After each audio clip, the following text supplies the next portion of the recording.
This is what happened last year when police in Graham, Texas, encountered 19-year-old Michael Moore, who has a high-functioning form of autism. Put your hands behind your back.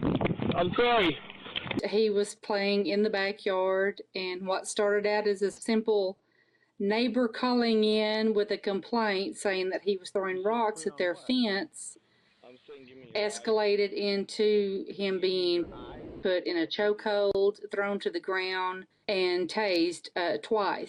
To avoid scenes like these, police in Chicago are getting virtual reality training on how to deal with autistic and schizophrenic people. The training module was created by the company Axon, famous for creating the taser. Axon CEO Patrick Smith says he wants to teach police how to better respond to people who may not be able to communicate effectively because of disorders like autism. And some of the more traditional police tactics that you might use when you're dealing with a criminal can actually be counterproductive when you're dealing with somebody who's in a mental health crisis.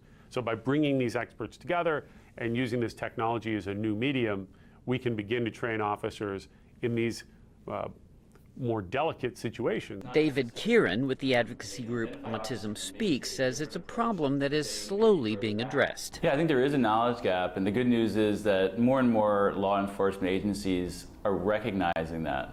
Flashing police lights and yelling can actually make things worse with dealing with someone who has autism. Smith says police are learning how to recognize the problem and handle it more effectively. The main thing is, I think, for officers to be able to identify when they're dealing with somebody who's really struggling internally, and to sort of understand that in that case, disengagement and containment of the situation can be a better choice than trying to push your way through with more assertive tactics. The U.S. government estimates that about 1 in 40 people have an autistic disorder, so these interactions will happen. But they don't have to turn out this way.